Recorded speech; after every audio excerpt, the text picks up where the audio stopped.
neste momento, Deus, através desta emissora, leva até você mais um programa de fé, com hinos, orações e uma palavra poderosa a seu favor.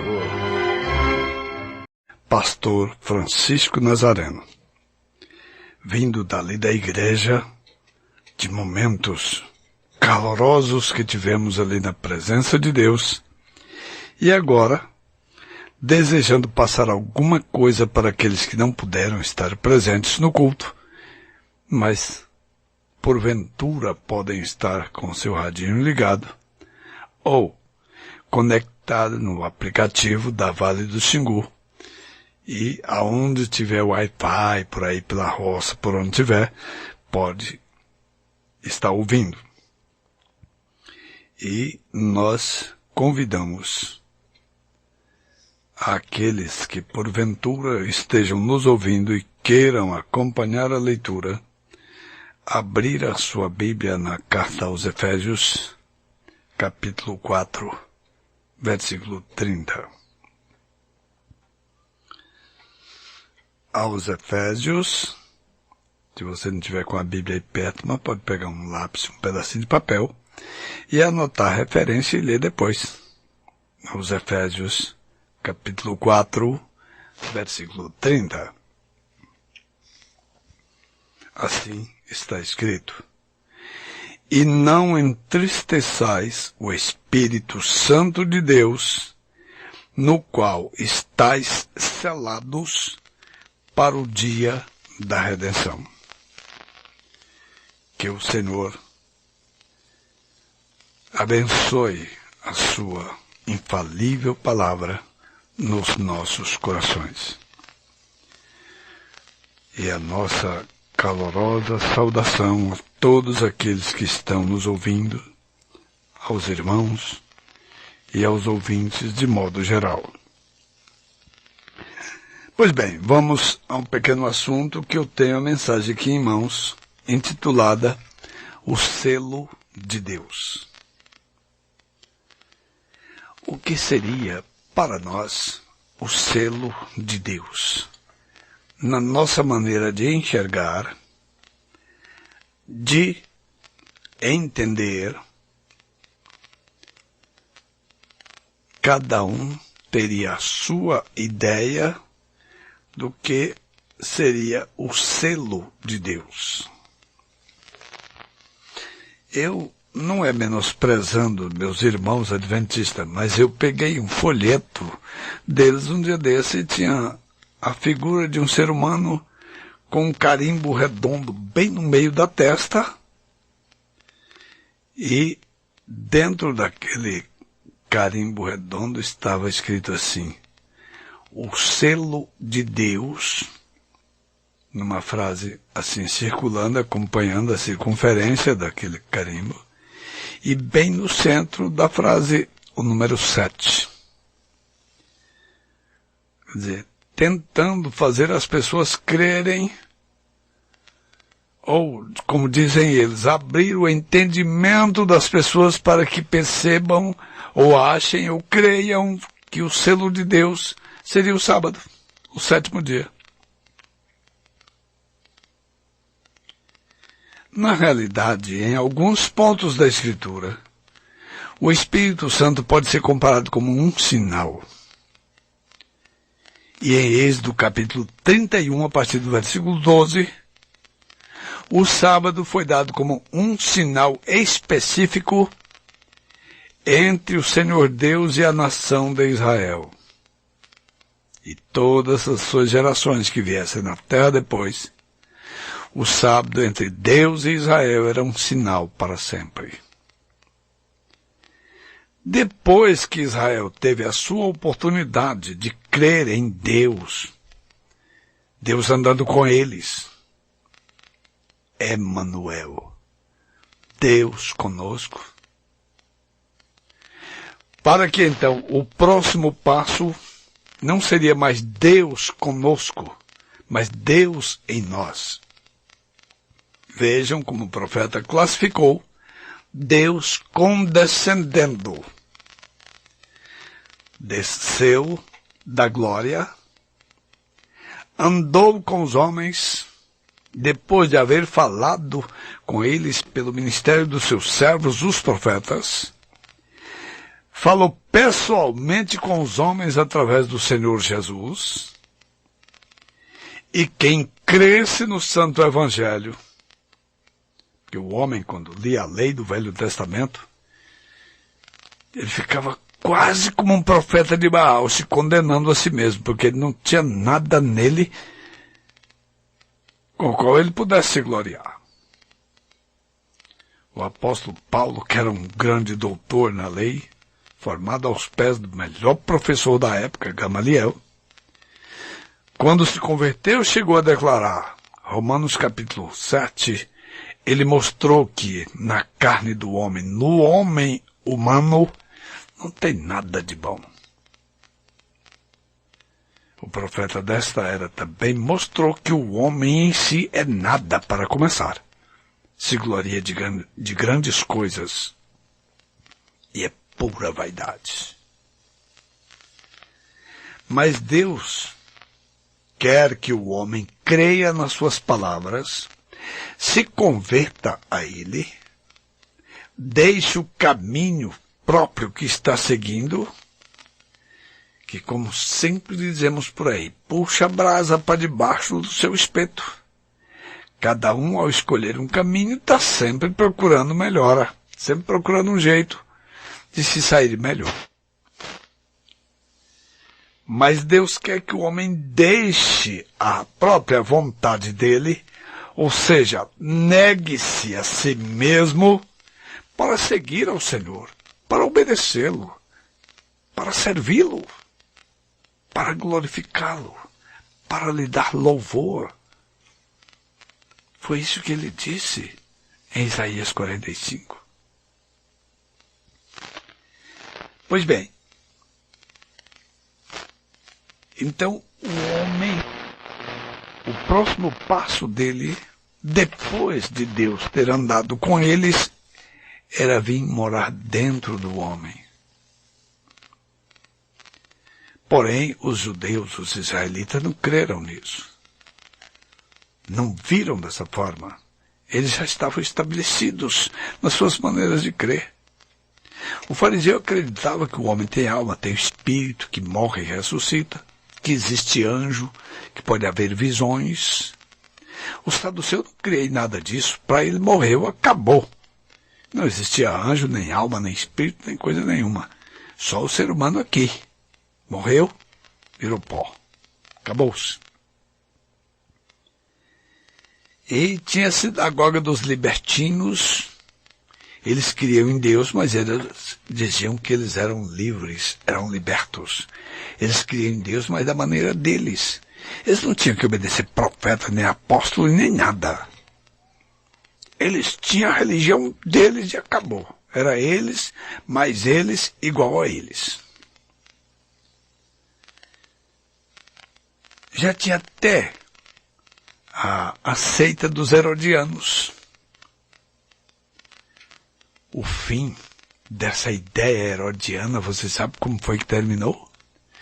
Um dia que o Herodes pregou, fez um sermão ali para o povo judeu ali, e ele recebeu uma unção naquela prédica que ele fez lá, que o povo se surpreendeu e começaram a dizer: voz de Deus e não de homem, voz de Deus e não de homem. Você já pensou um judeu dizendo que um homem pecador como era Herodes vivia amaziado com a mulher do irmão dele?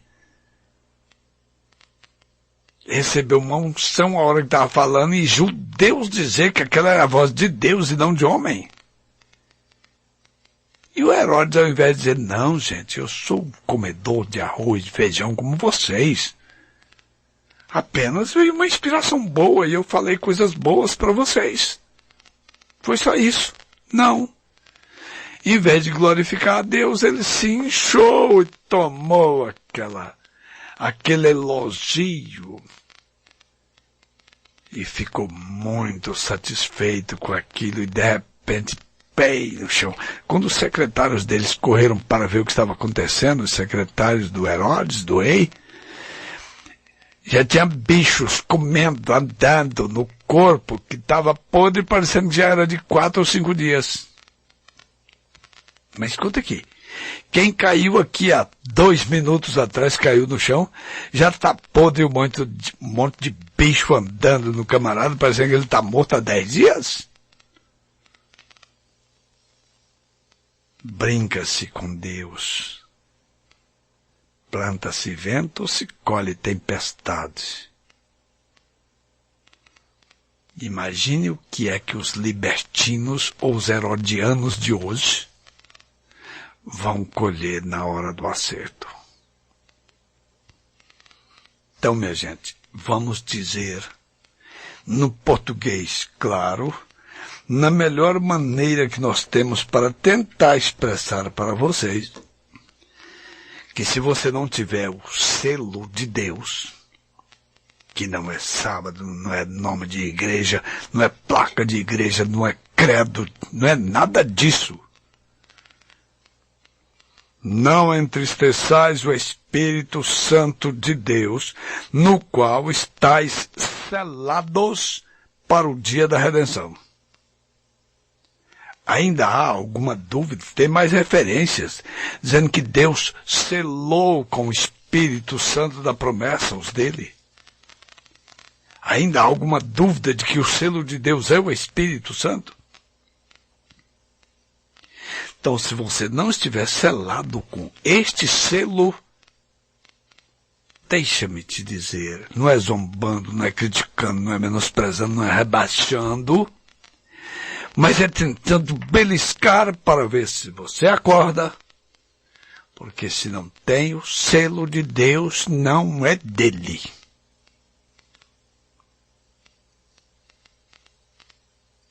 Querem anotar onde está escrito?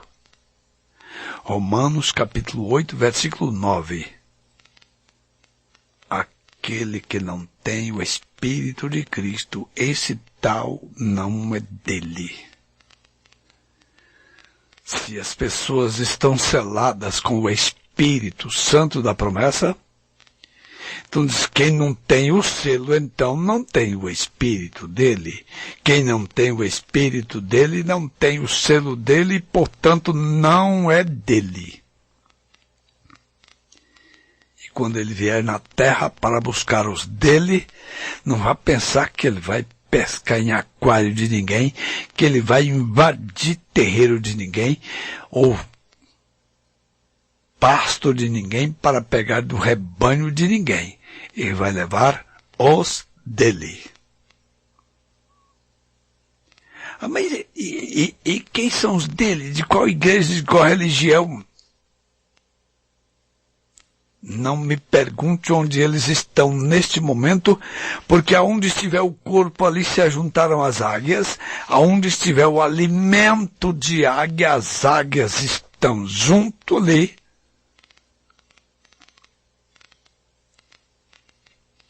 Na primeira epístola de Paulo a Timóteo, capítulo 2, verso 19.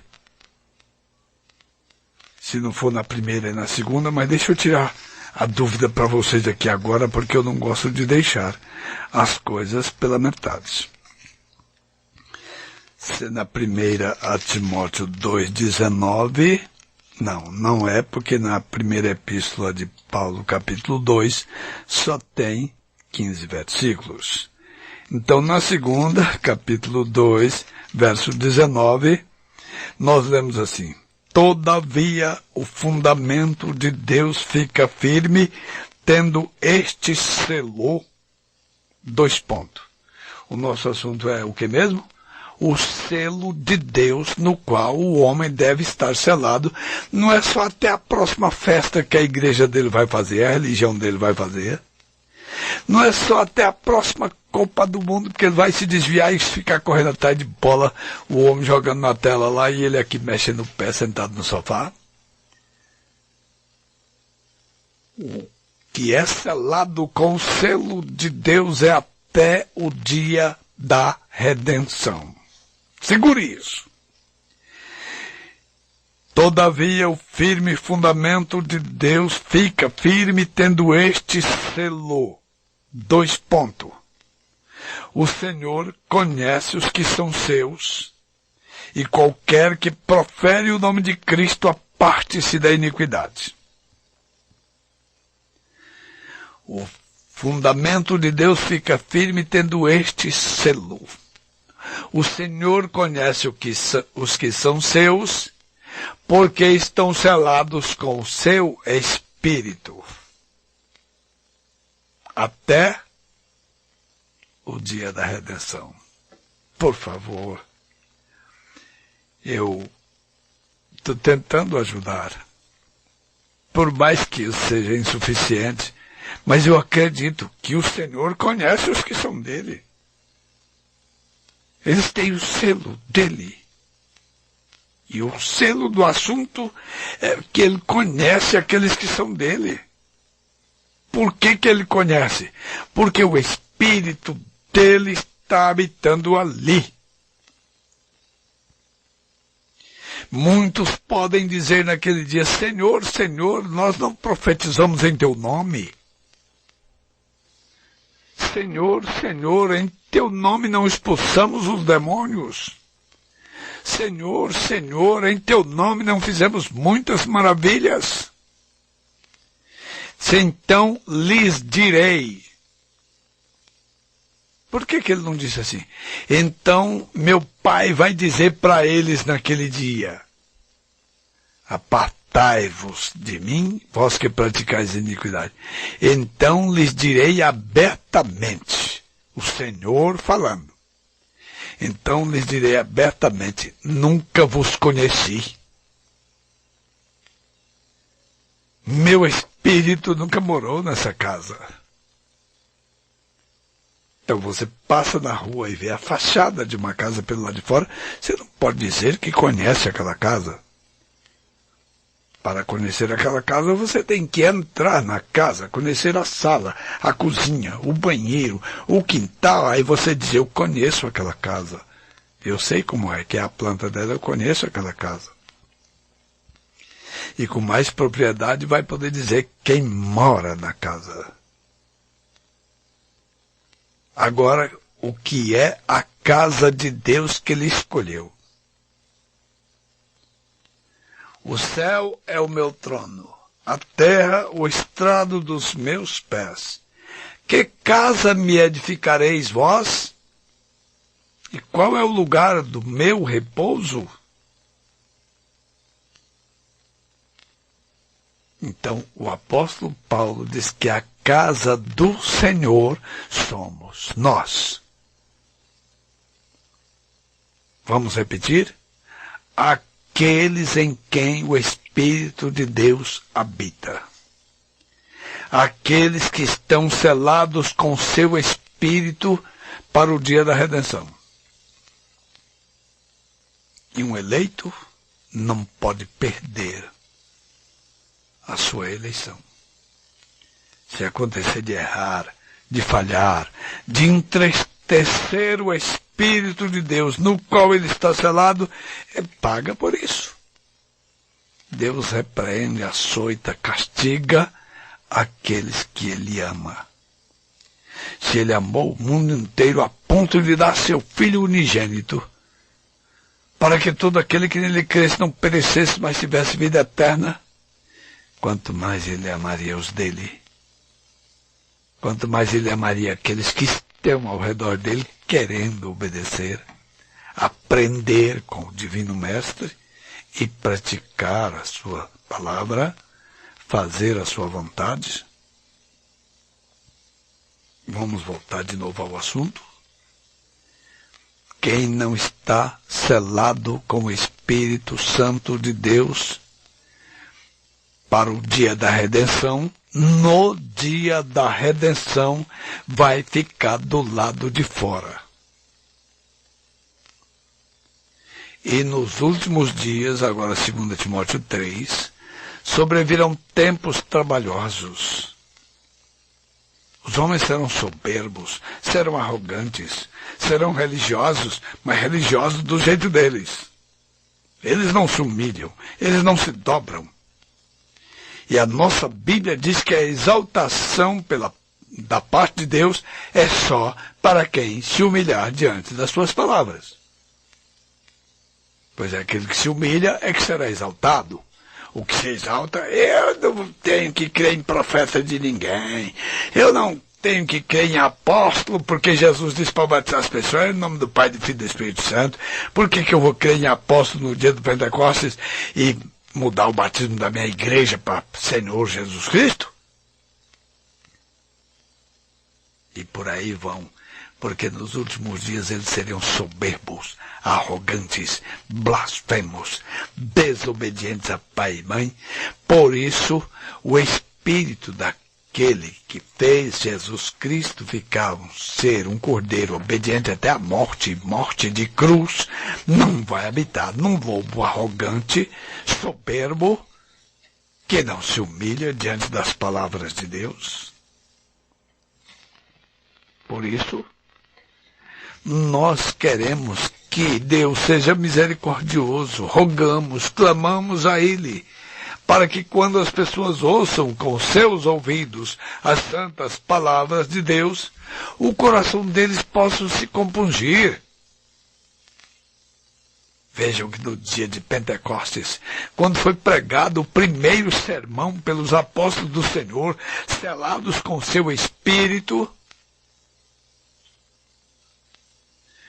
para as pessoas ouvirem a pregação deles, eles ouviram as palavras com o ouvido da carne, mas aquelas palavras penetrou mais do que espada de dois feios, desceu ao coração deles, e a nossa Bíblia diz que eles compungiram-se em seus corações, ao ouvir que todo o assunto de Deus para a salvação dos pecadores, a salvação dos mortais, estava concentrada em Cristo,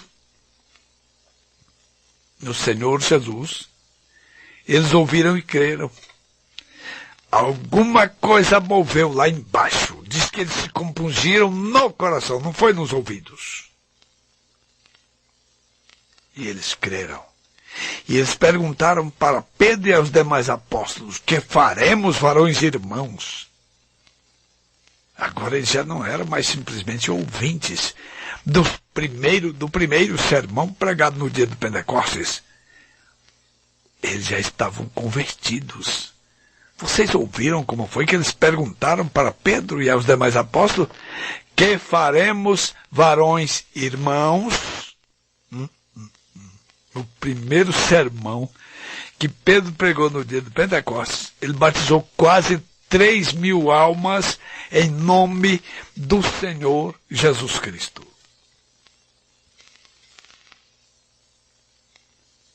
E agora você prega de janeiro a dezembro que o nome do Pai, do Filho e do Espírito Santo é Senhor Jesus Cristo.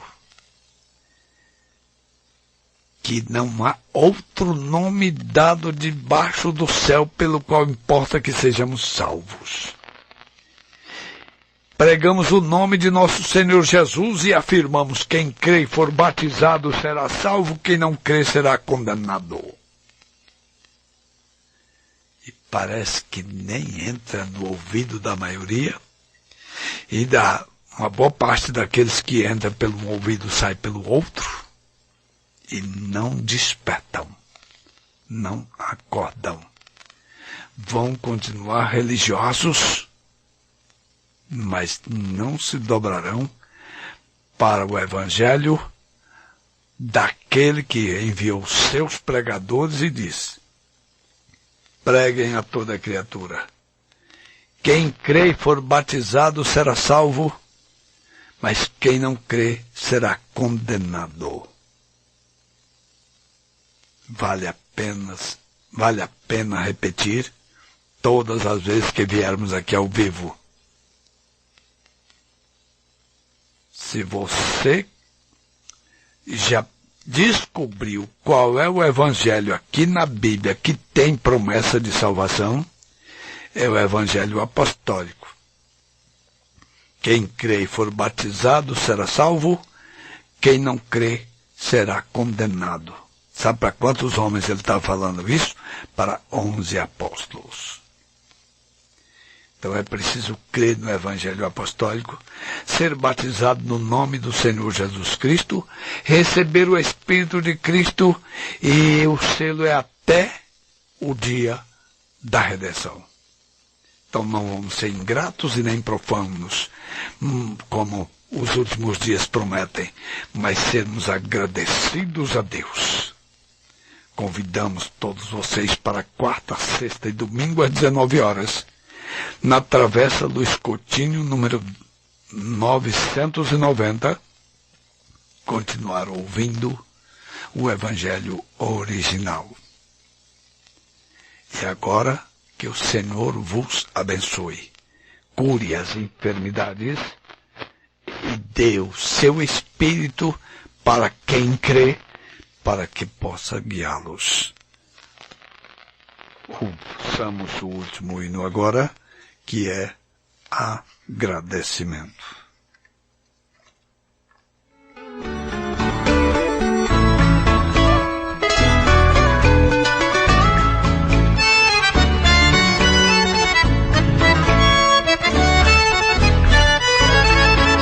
Obrigado, Senhor, pela vida, pelo ar que posso respirar, pela tua infinita graça que me deste para te louvar, pelo dom gratuito de Deus, com que espero um dia chegar, ao findar minha vida na terra, no repouso celeste morar. Mas um dia, Senhor, tu me deste, dirigiste meus passos na luz. Mais um dia, Senhor, agradeço, obrigado, querido Jesus.